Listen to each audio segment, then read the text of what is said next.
High hello welcome back to my channel. मी सुप्रिया तुमचं स्वागत करत आहे माझ्या नवीन एका रेसिपीमध्ये. तर आजची रेसिपी जी असणार आहे ती असणार आहे शेवग्याच्या शेंगांची भाजी. थंबनेल बघून तर तुमच्या लक्षात आलंच असेल की आज आपण शेवग्याच्या शेंगांची सुकी भाजी बनवणार आहोत. सगळीकडे तर आपण आमटीच बघतो शेवग्याच्या शेंगांची, तर आज आपण ग्रेव्ही टाईप जरा थोडीशी वेगळ्या पद्धतीने शेवग्याच्या शेंगांची भाजी बघणार आहे.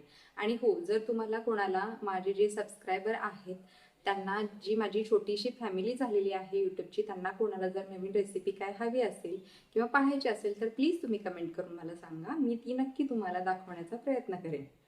तर चला बघूया आपण शेवग्याच्या शेंगांची सुकी भाजी. आता आपण शेवग्याची भाजी बनवण्यासाठी काय काय साहित्य लागणार आहे ते बघूया. इथं मी बारीक कांदा चिरून घेतलेला आहे, हा टोमॅटो बारीक चिरलेला आहे, कोथिंबीर आहे, शेवग्याच्या शेंगा, इकडे वाळलेलं खोबऱ्याचं कीस आहे, हे शेंगदाण्याचं कूट आहे, मोहरी, जिरं, हळद, मीठ आणि आपलं लाल तिखट. तर हे आता चिरून घेऊया. शेवग्याच्या शेंगा चिरायच्या आधी सांगते की हा माझ्याकडे पोळपाट जो आहे, जो मी चिरायसाठीच काही भाजीपाला असू दे तो मी ह्याच्यावरती चिरते. तर हा माझ्याकडे एक्स्ट्राचा शिल्लक आहे आणि मला ह्याच्यावरतीच कटिंग छान जमतं, त्यामुळे मी हाच वापरते. तर आता ते छान प्रकारे आपण ह्या कटिंग करून घेऊया.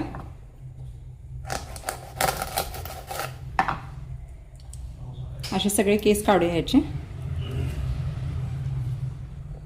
आणि हे अशा प्रकारे चिरून घेऊया.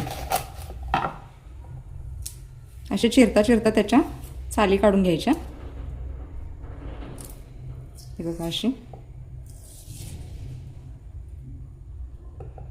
थोडं थोडं काढायचं, सगळंच नाही काढायचं. थोडं चिरत चिरत निघून जातं ते. अशा प्रकारे अशा प्रकारे सगळं आपण चिरून घेऊया. हे बघा, असा जो याचा कचरा निघतो तो सगळा फेकून द्यायचा. हे बघा, अशा प्रकारे मी ह्या चिरून घेतलेल्या आहेत आणि ह्या मी चिरायच्या आधीच धुवून घेतलेल्या आहेत. चला तर मग आता भाजी बनवायला घेऊया. सगळ्यात आधी मी इकडे गॅसवरती कढई ठेवलेली आहे, ती गरम करत ठेवली आहे मी. आता त्यामध्ये थोडंसं तेल घालून घेऊया.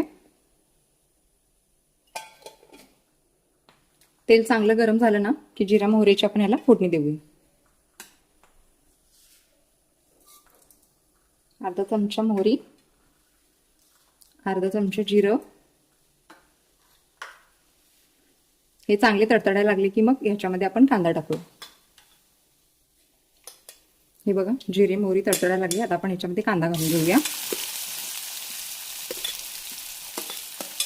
एक कांदा चिरलेला आहे मोठा मी इथे, तो सगळाच घालते मी.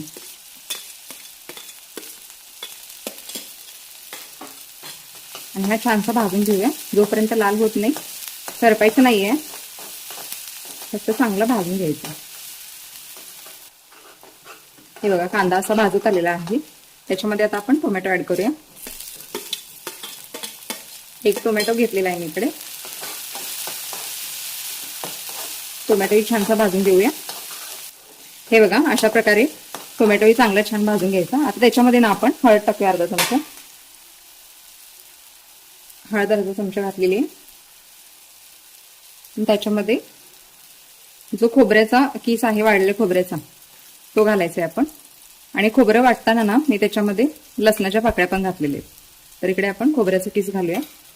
तोही छानसा भाजून घेऊया इकडे. त्याच्यानंतर आपण ह्याच्यामध्ये शेंगदाण्याचा कूट घालणार आहे. अगदी थोडा घालणार आहे चवीपुरता. 2 ते 3 चमचे बास होतील. तर हे चांगलं तेलामध्ये हे वाढलेलं खोबरं आणि शेंगदाण्याचं कूट छानसा भाजून घेऊया. आता याच्यामध्ये लाल तिखट घालूया आपण चवीनुसार. तुम्हाला किती स्पायसी आवडतं त्याच्यानुसार ही ग्रेव्ही तुम्ही बनवा. त्याच्यानंतर चवीपुरतं मीठ.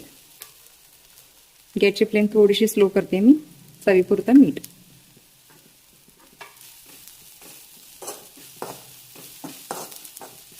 हे छानसं भाजून घेऊया. ह्याच्यामध्ये मी बाहेरचा कुठलाही मसाला वापरलेला नाहीये, अगदी घरच्या साहित्यातूनच बनवते ही आणि छान होते भाजी. एकदा नक्की ट्राय करा.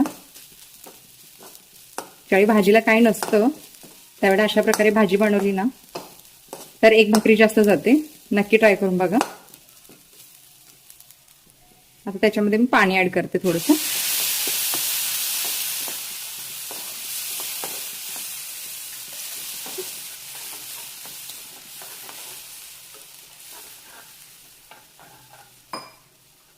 मसाला चांगला भाजून घ्यायचा पाण्यामध्ये. अजून थोडं पाणी घालूया जेणेकरून आपल्याला हे अजून शेंगा शिजायचे आहेत त्याच्यामध्ये. अजून थोडं घालते मी पाणी याच्यामध्ये. हे बघा थोडंसं घालते मी अजून पाणी. आता त्याच्यावरती थोडीशी कोथिंबीर आणि मग ह्या शेंगा.